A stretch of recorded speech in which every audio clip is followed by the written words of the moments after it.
Thief: The Dark Project was released in late 1998 for Windows PC and developed by Looking Glass Studios, the now-dissolved company behind the 1990 first-person adventure games Ultima Underworld and System Shock. The previous games released by Looking Glass Studios, while highly revered by audiences, were often critiqued as requiring excessive amounts of player investment to enjoy to its fullest.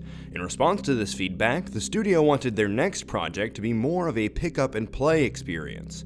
Ken Levine, original designer of The Dark Project, as well as BioShock several years later, cited two of his favorite video games, Castle Wolfenstein and Diablo, as early influences in Thief's creation.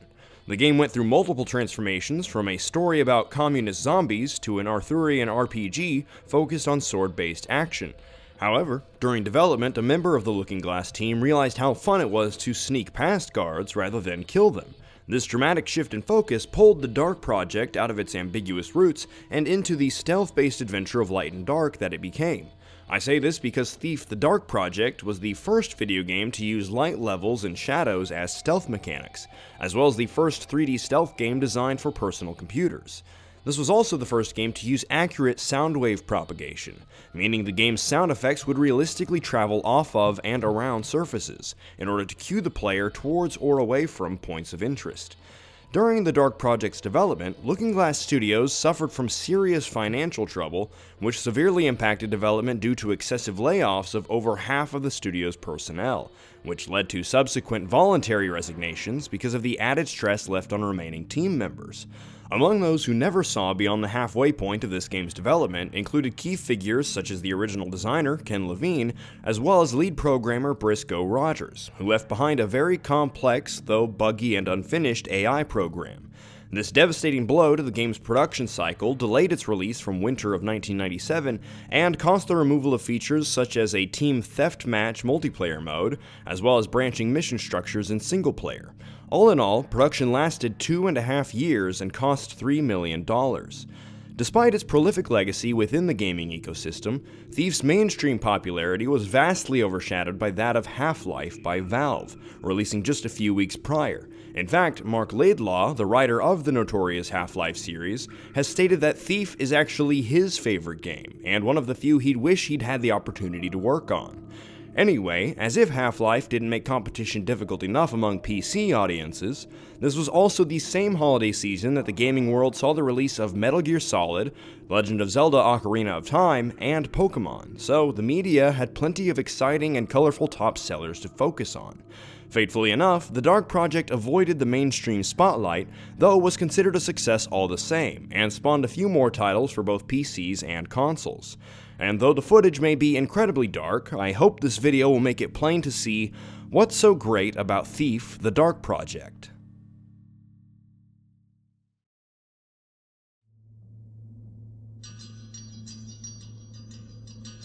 In this dimly lit adventure, players fill the cloak of a talented young thief named Garrett, who is recruited and trained by a secret society known as the Keepers, who discreetly maintain balance between two opposing religious orders known as the Pagans and the Hammerites.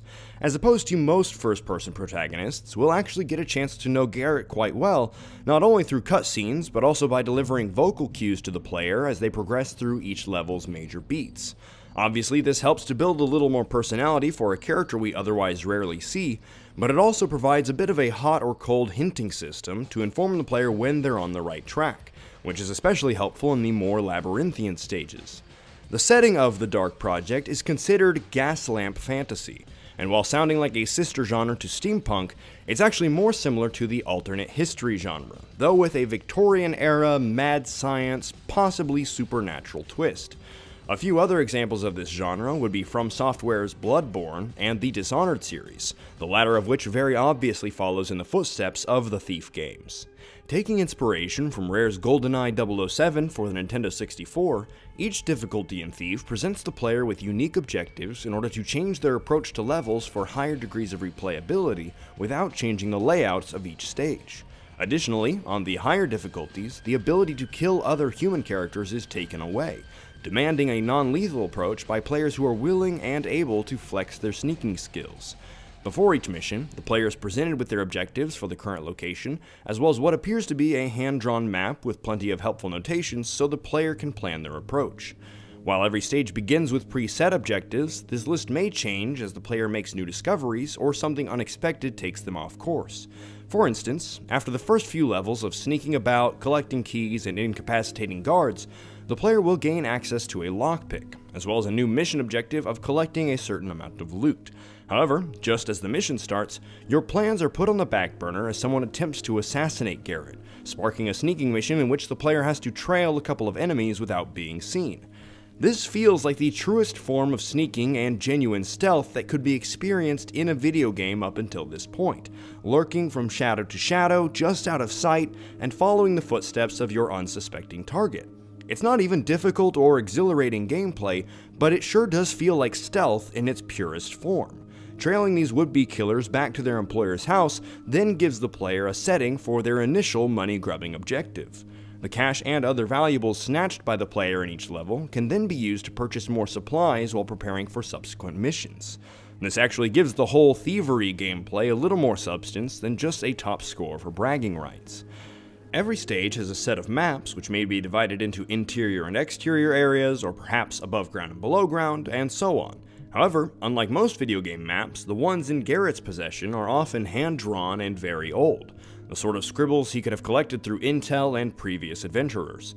Many of the game's details are simply not included because realistically, who would spend the time mapping most of these rooms on a scroll of parchment?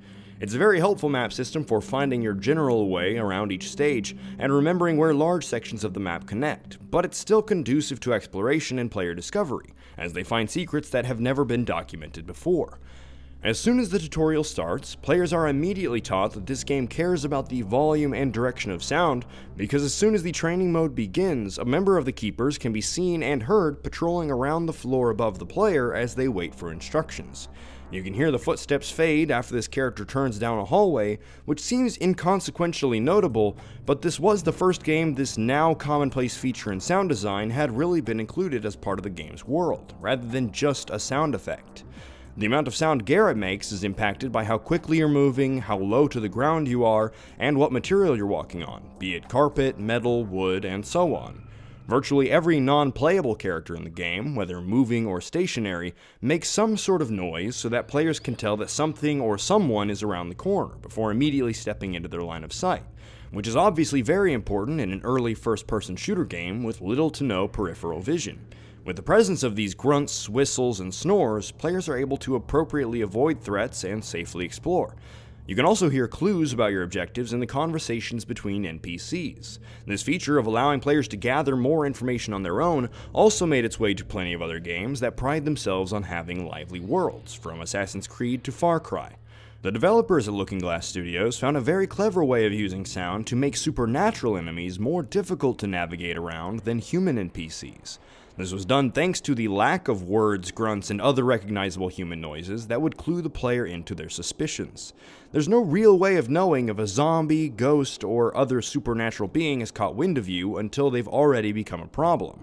To add to the player's sense of uneasiness, it's also sometimes impossible to tell what exactly it is that's grunting or snarling on the other side of a wall until you're face to face with them. After being taught the basics of sneaking, the player is taught how to fight, and is in fact able to swing their sword at either side of their opponent by looking slightly to that side while fighting. Since the concept of a crosshair in the center of the screen hadn't become a commonplace feature in first-person gaming yet, Thief found a way to denote the player's vision by slightly highlighting doors or other objects that the player can interact with. Garrett's bow, when equipped with standard broadhead arrows, is available for emergency combat scenarios or just more trigger-happy players who don't have the time or interest to play non-lethally. However, before each mission, the player can also purchase and equip other types of arrows that allow for more versatility in puzzle solving and exploration. One of the most impressive of these arrows is the rope arrow, which can be fired into certain surfaces to provide Garrett with a new means of climbing over obstacles and reaching higher floors of a building. The fact that the player doesn't just stumble across ropes and ladders, but can actually choose when and where to place their own, is incredibly far ahead of Thief's time in terms of player freedom and non-linear exploration. With the rope function of this bow and arrow toolset, indoor exploration isn't limited to climbing stairs in the expected order, and players are free to outthink the game's NPCs. The next arrow type is the flame arrow, which burns flammable materials such as torches and tapestries, while the water arrow douses any source of fire to shroud the immediate area in darkness. The last two major arrows include the moss arrow, which creates soft patches for the player to walk on without making a sound, and on the other end of the spectrum we have the noisemaker arrows, with the explicit design of drawing the attention of guards with a cacophony of sounds wherever it lands. The programmers paid an arduous amount of attention to developing a realistic physics engine, which included arrows that would arc and drop as they flew through the air, and particularly placed flammable structures to allow the player to make their own decisions and interact with the level however they saw fit. Elaborating on this concept, the player can throw items like empty bottles to make distracting noises and draw guards away from their posts. While functions for distracting your opponents would exist in other stealth games of this generation, like Metal Gear Solid and Hitman, the next example that I can think of that allowed such freedom for the player's choice of distraction would be The Last of Us over a decade and a half later. While focusing on the NPCs, programmer Tom Leonard, who took over the game's artificial intelligence after the studio was restructured, wanted the characters to advance beyond the typical first-person shooter mindset of look and listen, becoming instantly aggressive upon noticing the player. With a more gradual transition between calm and hostile, NPCs could now demonstrate suspicion, looking into a noise or brief glimpse of something that caught their attention. Players can knock unaware guards unconscious and then hide them in the shadows so that no one else spots them. And this is a great attention to detail and instance of object permanence in the world of video games, where defeated enemies typically just disappeared. The mechanic of moving and hiding people without killing them was also a huge inspiration for the Hitman Stealth series, premiering in 2000. According to Thief's developers, the balance of being powerful while undetected and vulnerable when exposed was inspired by submarine warfare. The player's health is indicated by individual icons, much like The Legend of Zelda's heart system, rather than a more typical RPG health bar. The player can also quickly heal themselves by accessing food in their inventory, a feature that would become commonplace in action RPGs such as many of Bethesda's releases. Much like the Elder Scrolls games and even Minecraft, food in Thief replenishes a set amount based on the quality and substance of the consumable. For instance, you'll recover more health from deer legs and cheese wedges than you will from apples and carrots. After sneaking and fighting, the player is introduced to the sort of obstacles they'll be coming across throughout their adventure, and how to smoothly overcome these pits, ledges, and bodies of water.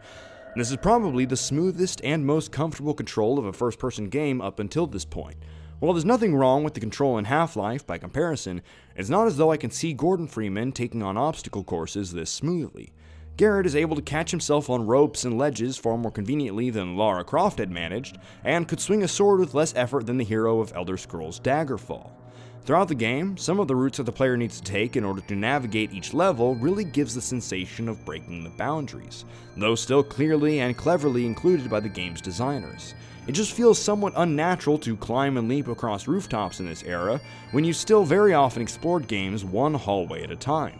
It really wasn't until games like Mirror's Edge or Assassin's Creed that there were many popular instances of a player being able to navigate the world much more creatively and adeptly than the majority of its inhabitants. For one final commendable stealth mechanic to include before wrapping this up, Thief features the most involved lockpicking system to be seen in a video game up until this point. Technically, a few adventure games, like the first couple Elder Scrolls entries, featured some form of lockpicking, but it was really just a predetermined stat that allowed players to attempt locks of certain levels. In Thief, however, players alternate between a triangle and square-toothed lockpick to disengage locks on not only doors, but also the various footlockers, chests, and other containers that house valuables and collectibles that will make your objective easier. The harder the lock, the longer it will take, or the more times the player will have to alternate between picks. It's not exciting or even as smooth as we would later see in games like Fallout 3, but it still serves a nice purpose in gameplay by leaving players exposed to any patrolling enemies until they can unlock the door.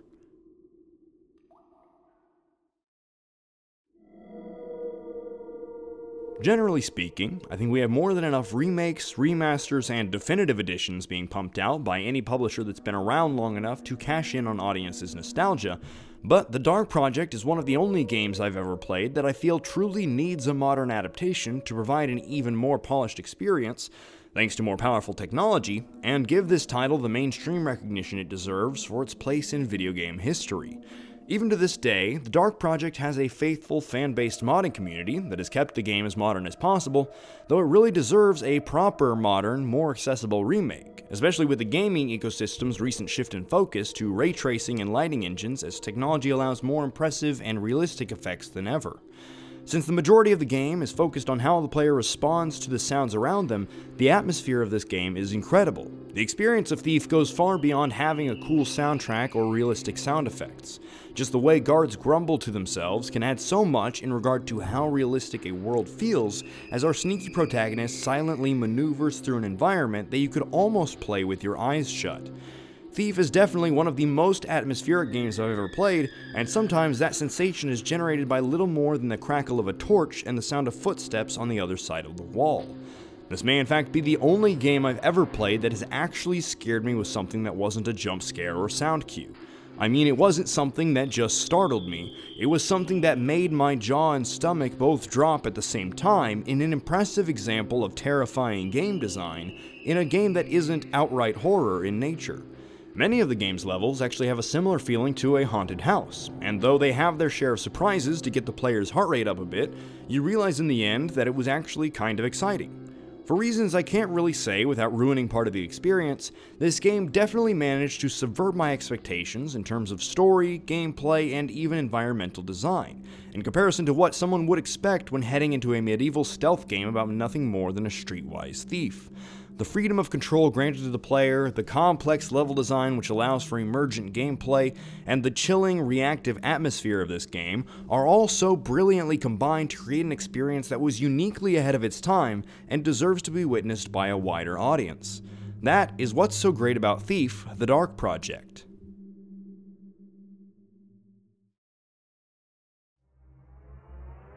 Thank you all for joining us on this episode of What's So Great About Gaming, as we perused the hidden qualities of Thief: The Dark Project. If you want to support the channel, be sure to like, subscribe, ring the bell, and do whatever else the algorithm demands of us to keep up with our favorite content. Also, consider being a part of the community on Discord, Twitch, or Patreon. If you want to hear what's great about another game, check out the link to our last episode, Tomb Raider, on screen or in the description, and let us know your thoughts on Thief and what games you'd like to see in the future. Thanks again for watching. Now go play a great game. We'll see you next time.